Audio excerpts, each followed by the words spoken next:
오늘 우리에게 주시는 하나님 말씀은 누가복음 11장 44절에서 54절의 말씀입니다. 누가복음 11장 44절에서 54절 말씀, 신약성경 114쪽입니다. 한 절씩 교독하도록 하겠습니다. 화 있을진저 너희여, 너희는 평토장한 무덤 같아서 그 위를 밟는 사람이 알지 못하느니라.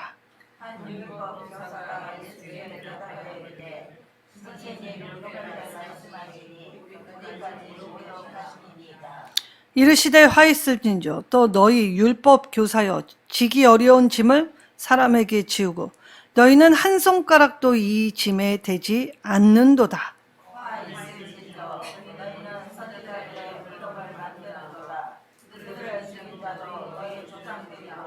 이와 같이 그들은 죽이고 너희는 무덤을 만드니 너희가 너희 조상의 행한 일에 증인이 되어 옳게 여기는도다. 이러므로 하나님의 지혜가 일렀으되 내가 선지자와 사도들을 그들에게 보내리니 그 중에서 너희를 죽이며 무덤으로 박해하리라 하시니라. 창세 이후로 흘린 모든 선지자의 피를 이 세대가 담당하되 곧 아벨의 피로부터 세상과 성전 사이에서 죽음을 당한 하나님의 피까지 하리라. 내가 너희에게 이르노니 과연 이 세대가 담당하리라. 화 있을진저 너희 율법 교사여, 너희가 지식의 열쇠를 가져가서 너희도 들어가지 않고 또 들어가고자 하는 자도 막았느니라 하시니라. 거기서 나오실 때에 서기관과 바리새인들이 거기에 달려들어 여러 가지 일을 따져 묻고 함께 읽겠습니다. 그 입에서 나오는 말을 책잡고자 하여 노리고 있더라. 아멘. 자, 7가지의 화, 두 번째 시간입니다. 지난 시간에는 바리새인에게 화를 선언하신 예수님이 이번에는 율법 교사들에게 이 화를 선언하시지요. 지난 시간에 살펴본 바리새인들의 화는 무엇이었습니까? 바로 이 종교적 위선, 기만, 그리하여 이 종교적으로 이 잘못된 양태를 책망하셨지요. 그리고 오늘은 율법교사들에게 책망하신 것은 바로 사회적 그리고 이 도덕적 악덕을 꾸짖으셨던 것입니다. 그런데 이들이 구별됨이 없었던 이유는 바리새인 중에서 이 특출난 사람을 율법교사로 세웠기 때문에 바리새인이나 율법교사나 마태복음은 따로 나누지 않았지만 누가복음은 더 세밀하게 나누어서 설명을 해주고 있기 때문에 누가복음 본문으로 이 말씀을 살펴보고 있습니다. 자, 병행꾼은 마태복음 23장에도 나와 있지요. 자, 이렇게 잘못된 이 행태를 행하는 사람들을 거짓 선지자다라고 얘기하십니다.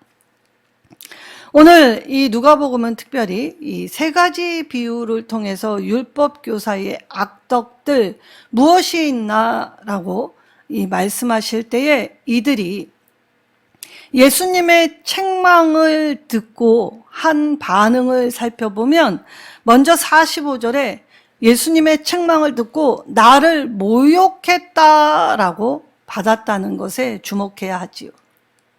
하나님이 말씀하셨는데 하나님의 말씀을 듣고도 회개하고 돌이키기는커녕 모욕했다라고 생각하는 이들의 자태를 보면 이들은 하나님보다 더 높은 자리에 앉아 있었다라는 것을 이미 드러내고 있다는 것이죠. 그리고 나아가 예수님의 말씀이 거슬렸기 때문에 이 책 잡아가지고 노리고 있었다라고 합니다. 54절에 책 잡아 노리고 있었다. 자, 이 말은 헬라어로 숨어서 기다리다라는 뜻입니다. 무엇을 하려고? 죽이려고. 자신의 죄를 지적하였더니 이 양심이 마비되었을 뿐만이 아니라 양심의 뜨끔함도 없고, 나아가 이 바른 말을 듣고도 이 바른 말을 하는 사람을 책잡아 도리어 올무를 놓아 죽이려고 했다. 자, 그러면 이들이 어떻게 하였습니까? 예수님을 십자가에 못 박아 실제로 죽여버렸지요. 근데 이들의 행태가 비단 예수님께만 했던 것은 아니라고 합니다. 자고로 역사를 통해 과거 지사를 살펴보아도 이들은 늘 바른 말을 하는 선지자를 죽였지요. 죽이는데 일말의 양심조차도 없었습니다. 자, 그러면 오늘 이 율법교 사이에 이 악덕 무엇이 있었냐라고 할 때 평토장한 무덤의 비유를 말씀하시지요. 44절에 평토정한 무덤, 과연 이 무덤이 무엇이었나라고 살펴보아야 합니다. 헬라어로 더 무네메이아라는 말은 이 기념비 내지 분묘라는 뜻입니다. 그러니까 이것이 죽은 사람을 기억하여 그 사람의 업적이나 그 사람의 말을 기념하기 위해 세워둔 것, 그리고 이것이 세워둔 무덤을 가르칠 때에 이 말을 사용합니다. 근데 여기 이 헬라어 앞에 수식어가 또 하나 있죠. 더 아델라라는 이 수식어가 있습니다. 아는 모른다, 없다라는 뜻이고, 델라라는 말은 델로스라는 말, 분명한 이라는 뜻이죠. 그래서 분명한 것이 없다. 분명한 것이 없는 무덤. 그러니까 이 기념비를 세워둔 무덤이 누구의 것인지 알 수 없는 무덤. 비문이 있지만 이 비문이 무엇을 가리키는지 모르는 무덤이라는 뜻입니다. 영어 성경에는 숨겨진 무덤, 기호가 없는 무덤이라고 표현하였고, 공동 번역에는 밖으로 드러나지 않는 무덤이라고 표현되어 있습니다. 봉분을 세우지 않고 평평한 무덤. 자, 이 평평한 무덤 누가 묻히냐면 보통 이스라엘 사람들은 우리처럼 이 땅에 안장하는 이 장례의식이 아닙니다. 아리마대 요셉이 예수님의 시신을 안장하기 위하여 새로 파놓은 굴이라고 표현되어 있죠. 그러니까 보통은 동굴같이 되어 있는 방처럼 생긴 무덤을 의미하죠. 그리고 여기에 큰 돌을 굴려 놓습니다. 보통 이러한 무덤은 굉장히 돈이 많은 사람, 지위가 높은 사람이 안치되지요. 그러면 보통 평토정한 무덤에는 누가 들어가냐면 죄를 짓고 처형한 자들이 들어갑니다. 그래서 봉분을 만들지 않았기 때문에 평평한 무덤인지 알 수 없지요. 그러니까 무덤을 알지 못하니까 사람들이 어떻게 합니까? 밟고 지나가게 된다는 것입니다. 자, 일반 평민들은 이 구분이 모호하였기 때문에 밟고 지나갈 때 이것이 부정이라 생각하진 않았겠죠. 그럼 이것이 누구한테 부정이었겠습니까? 바로 종교 지도자들에게는 이것이 이 부정을 닿을 때에 자신들이 이 제사를 관장할 때에 부정하면 다가가지 못했기에 피해 가야만 했지요. 그래서 이 마태복음에는 이 평토정한 무덤을 뭐라고 표현했냐면 회칠한 무덤이라고 표현하였습니다. 자, 죽은 사람들의 무덤이라는 구분을 고작 회칠, 허옇게 표시를 했다는 것이지요. 그리하여 그 회칠한 표식을 보고 비껴가면 부정에 닿지 않았다라고 생각하여서 이 종교 지도자들은 늘 이 회칠한 무덤을 피해 갔지만, 예수님은 오늘 이들이 하는 모습을 뭐라고 하였냐면 그들의 신앙은 실상 죽은 믿음이었다. 표면상으로는 이 거룩한 척 하였지만 속으로는 이 죽은 뼈, 시체, 부정으로 가득한 이 무덤과 똑같다라고 이야기할 때 이 예수님의 책망을 들은 이 율법 교사들이 매우 격분하였을 뿐만이 아니라 치욕으로 여겼다는 것입니다. 자, 그들이 아무 일도 없는 평토정한 무덤같이 평온하고 그리고 그럴듯한 모습. 자, 오늘날의 교회의 모습에도 이런 모습 종종 비춰지고 있습니다. 왠지 아십니까? 큰 교회에서 사역을 하다 보면 이 목사들이 교회의 예배의 순서를 위해서 매우 분주합니다. 그래서 일부 예배, 얘는 목사들은 거기에 어떠한 포지션을 갖고 섬기지 않습니다. 왜냐하면 목사도 예배자이기 때문이지요. 근데 오늘 이렇게 종종 살펴보면 목사님들이나 장로님들 중에 이 예배 안에서 자기가 해야 하는 것들이 마치 하나님을 섬긴다라는 특권의식, 우월의식이 있었기 때문에 목사님들 예배 잘 드리지 않습니다. 그렇습니까? 목사는 하나님의 일을 하는 제사장이기 때문에 예배 드리지 않는 존재들입니까? 그래서 직분자들은 때로는 이 봉사 때문에 예배에 온전히 드리지 못하는 모습들이 너무 많습니다. 자, 여전도 회원들 그날 주방 봉사 맡으면 이 주방에 온통 마음이 쓰여 있기 때문에 이 주방 봉사 하기 때문에 예배 중간에 밥하러 나가고 국을 하러 나가지요.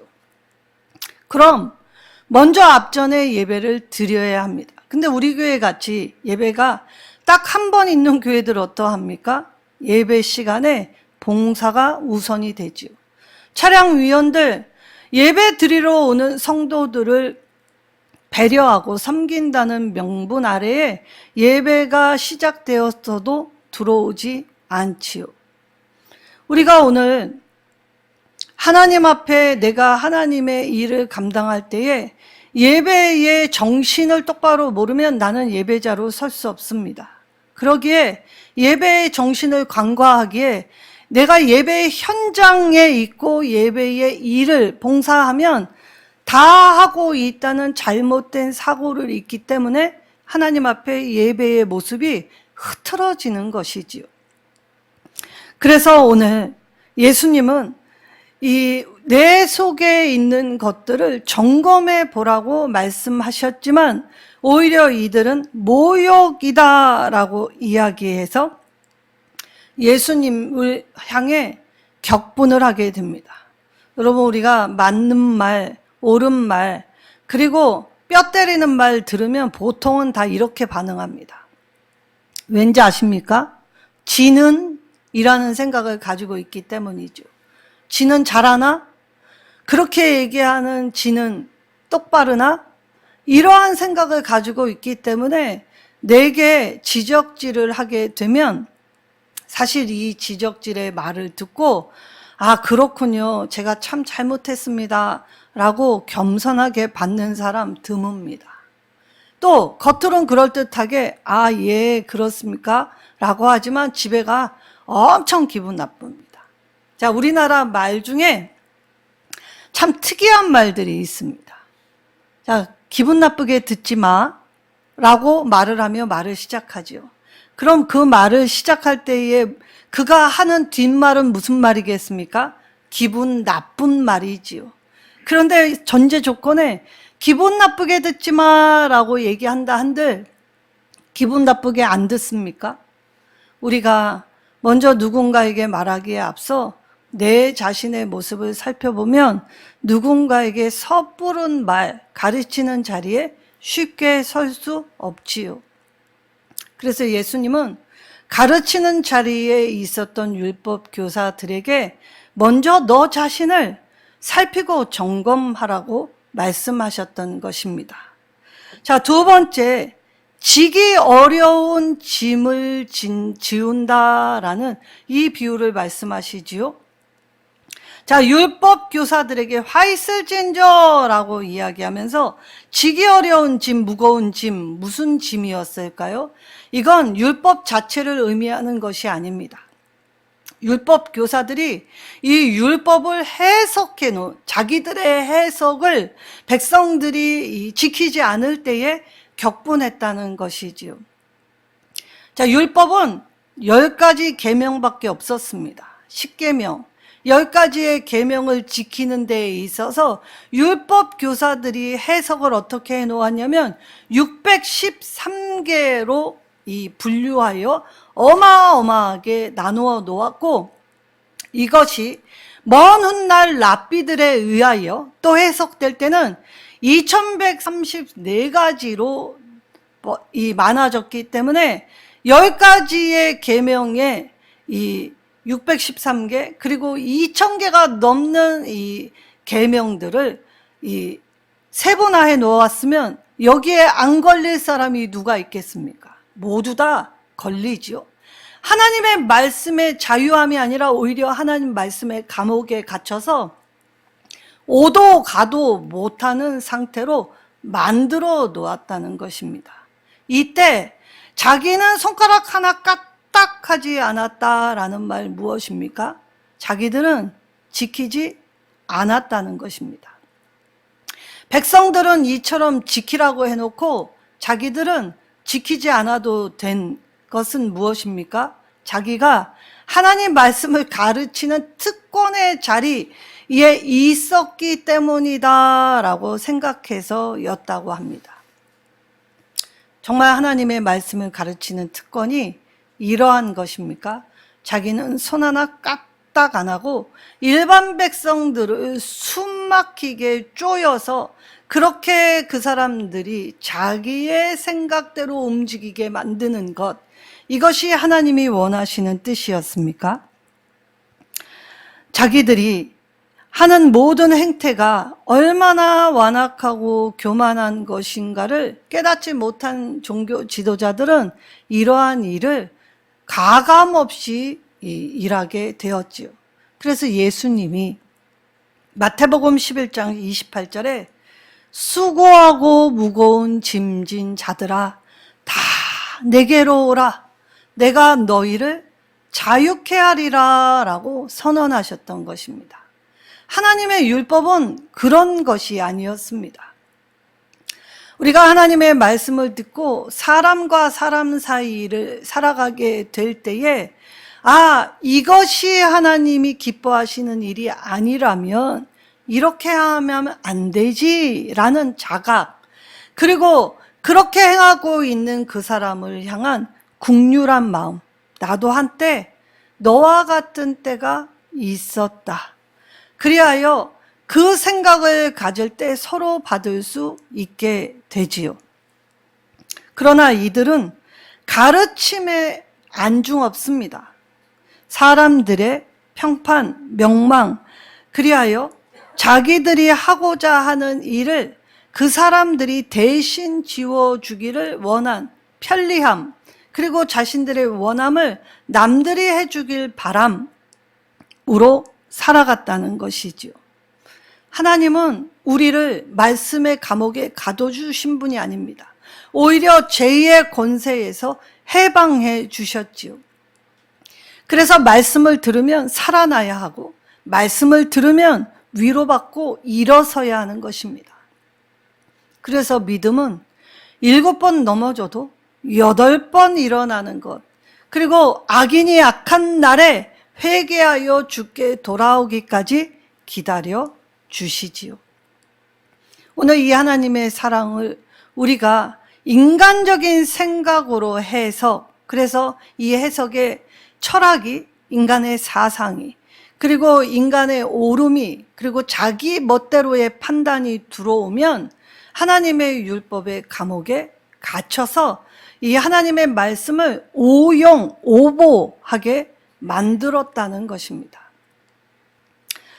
선지자들의 무덤에 대한 비유도 말씀하시지요. 자, 이 비유, 자, 율법 교사들에게 선지자들은 죽여놓고 무덤을 만들어 치장해 놓는 행위들을 질타하십니다. 그 말이 무엇일까요? 참 선지자와 거짓 선지자의 구별법이 무엇입니까? 참 선지자는 말한 대로 되면 참, 말한 대로 되지 않으면 거짓. 그러면 이 참과 거짓을 가르기 위해서 시간이 필요하지. 그러니까 참 선지자가 살아있을 때의 말을 듣지 않고 오히려 반격하고 지금 이 율법 교사와 같이 똑같이 선지자를 대적하여 죽여놓고 나서는 선지자의 말이 이루어지게 될 때, 그 사람이 참 선지자였구나 라는 뒤늦은 후회와 깨달음. 이때에 선지자를 어떻게 죽일 수 있느냐라는 비난과 비판을 가리기 위하여 이 선지자의 무덤을 치장하여 이 그의 업적을 기리는 것 같이 만들어 놓는 그들의 위선, 그들의 가식, 그리고 포장, 이것을 질타하시죠. 자, 이때에 이 선지자들의 무덤을 만들게 될 때에 이들이 뭐라고 합니까? 우리는 조상들과 같지 않다라고 하였습니다. 만약에 우리가 조상들의 시대에 살았더라면 조상들과 같이 행하지 않을 것이다 라고 큰 소리를 펑펑 쳤지요. 자, 조상들, 오늘 아벨과 이 스가랴의 피라고 표현되어 있습니다. 51절에 아벨이 누구입니까?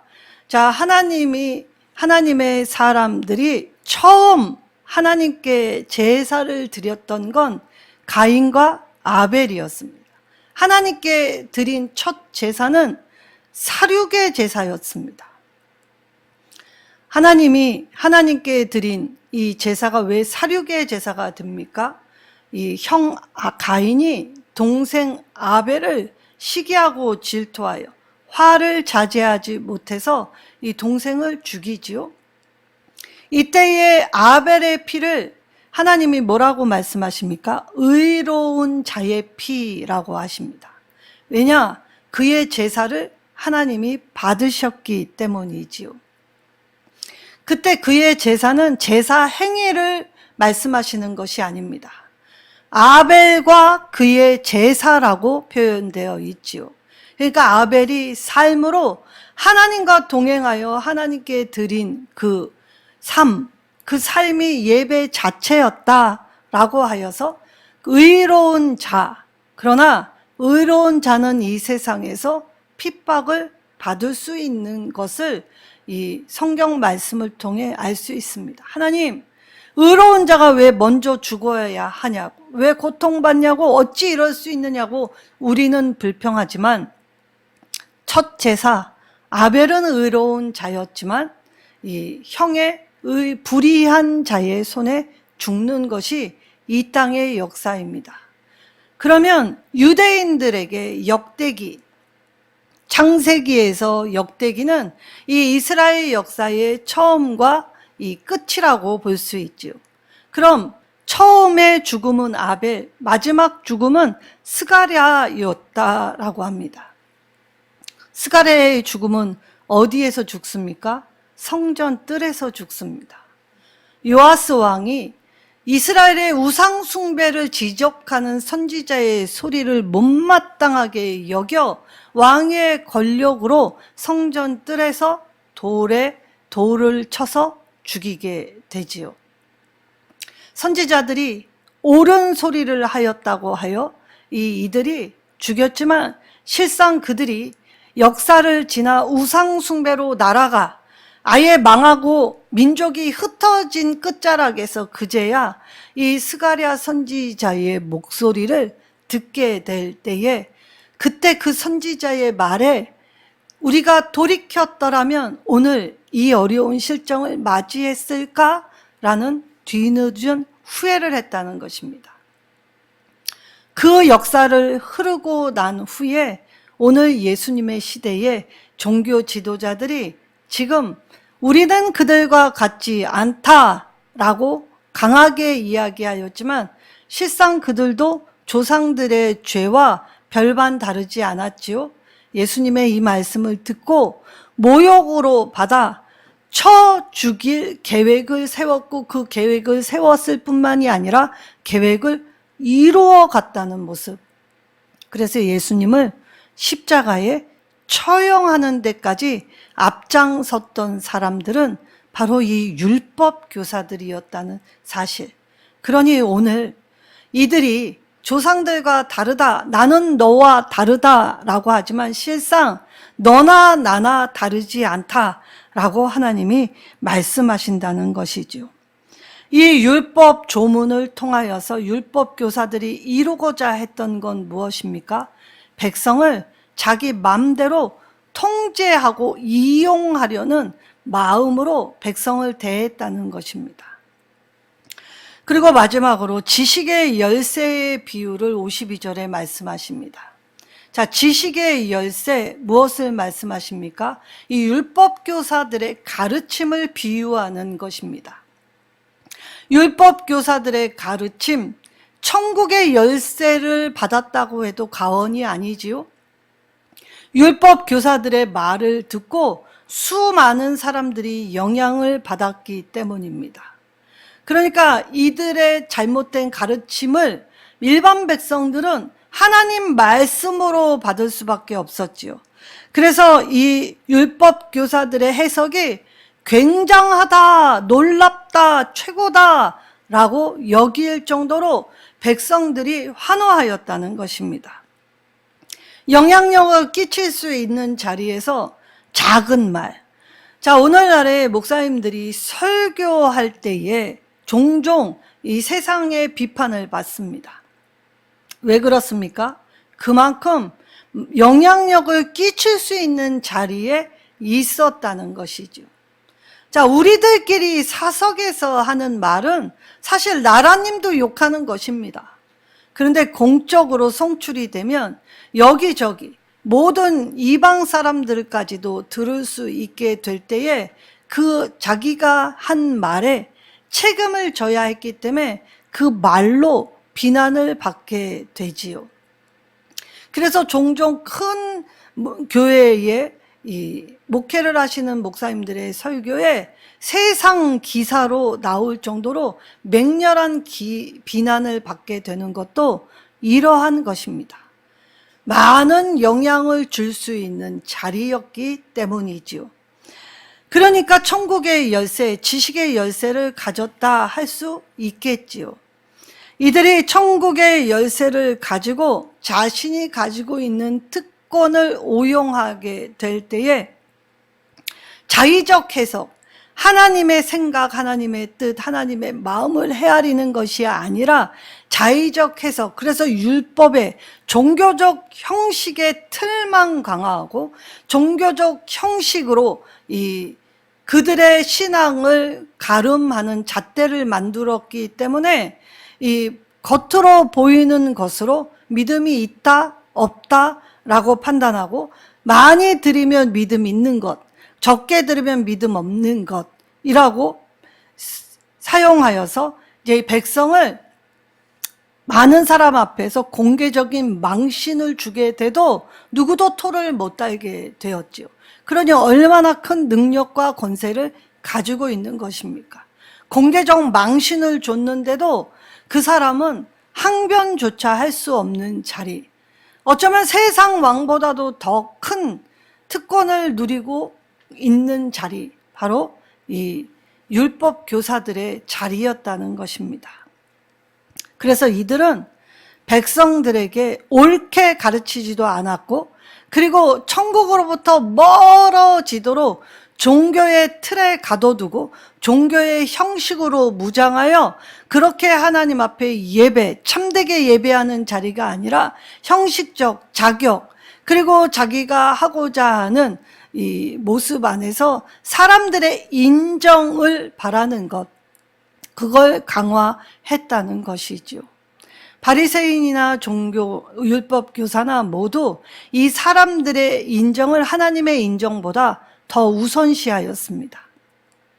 하나님이 내게 주시는 특권을 바로 가지게 될 때 오늘 가르치는 자는 많은 사람을 더 섬기는 일로 사용해야 했지요. 그러나 이들은 손가락 하나 까딱하지 않았다라고 합니다. 잘못된 신앙인의 완악하고 그리고 옹졸하고 거만한 횡포와 그들의 얍삽한 치부를 볼 수 있지요. 말씀을 왜곡하면 오늘날 저와 여러분도 이러한 잘못을 범할 수 있게 됩니다. 겸손한 마음으로 신앙 하나님을 바라보게 될 때에 오늘 그릇된 모습을 고칠 수 있는 것, 그래서 화 있을진저라는 책망을 받는 것이 복이지요. 책망을 받고 돌이킬 수 있는 삶의 시간을 열어주셨기 때문입니다. 그러나 저와 여러분은 여전히 하나님의 말씀을 듣고도 내 모습을 돌아보는 것이 아니라 남들의 모습을 비난하고 힐난하는 것에 기준과 잣대를 삼지요. 자, 디아 골몬이라는 사람은 하나님의 말씀을 대하는 데 있어서 자기의 양심을 가리고 읽는 것이 가장 슬픈 일이다라고 이야기합니다. 말씀을 들었는데 양심에 찔림조차 없는 상태. 왜냐? 나는 하나님께 잘하고 있다. 내가 천국 안 가면 누가 천국 가나? 라는 자부심. 그래서 나는 무슨 일을 해도 괜찮다. 한번 구원받으면 구원은 변치 않는다. 라고 했기 때문입니다. 그리고 직분이 높다고 착각하였지요. 하나님이 주신 직분은 세상 직분과 같이 자랑, 드러나고 군림하고 위에 서라는 것이 아니라 더 낮아지고 더 섬기고 끊임없이 이해하고 양보하고 포용하고 사랑하라고 주신 직분인데, 하나님의 그 구속과 사랑과 은혜의 놀라운 은혜를, 그 구원을, 하나님의 살아가 계심을 경험하면서도 한눈 감아버리고 그럴듯한 모습으로 포장과 위선을 자행하고 있다는 것이죠. 우리는 말씀대로 살아가야 합니다. 말씀이 우리에게 이렇게 하라 하시면 겸손하게 무릎 꿇고 그 겸손의 말씀에 내 마음을 잇대어 하나님의 마음과 내 마음이 합하여질 때 내 삶은 행동할 수 있게 되지요. 종교 지도자들이 걸려들었던 이 가식, 위선의 덫에서 우리가 벗어나야 합니다. 그러려면 말씀이 기준이 되어야 하겠지요. 그리고 기도하며 우리의 모습을 점검하고 단장해야 합니다. 먼저 믿는 자들은 오늘 주신 비유들을 통하여 신앙의 경계석을 삼아야 합니다. 나를 드러내는 기념비, 그건 하나님이 너를 모른다라고 하는 불분명한 무덤이 되지요. 그러나 하나님의 말씀의 경계석을 삼으면 하나님의 생명책에 이름이 기록된 자로 살아갈 수 있게 되지요. 지도자로서 오늘 내가 앞선 자, 구원을 먼저 받은 자가 되었다면 고린도전서 10장 12절의 말씀처럼 선줄로 생각하는 자는 넘어질까 조심하라. 항상 조심하라 라고 합니다. 조심.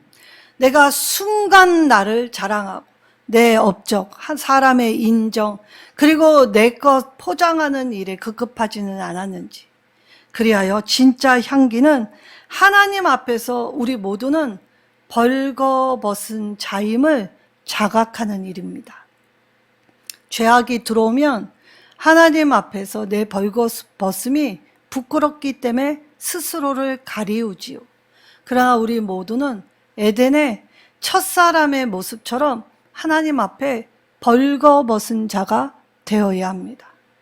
그리하여 내 스스로 감추는 것이 아니라 하나님께서 우리를 자유롭게, 그래서 우리의 벌거벗음 속에서 마음껏 누리게 하실 때에 내 치부와 수치는 그리스도의 보혈의 능력으로 씻어 주셨기에 오늘 주님 앞에 예배 의식으로 살아가는 것이 아니라, 예배 형식으로 무장하는 것이 아니라 삶이 예배가 되는 사람이 되게 하시지요.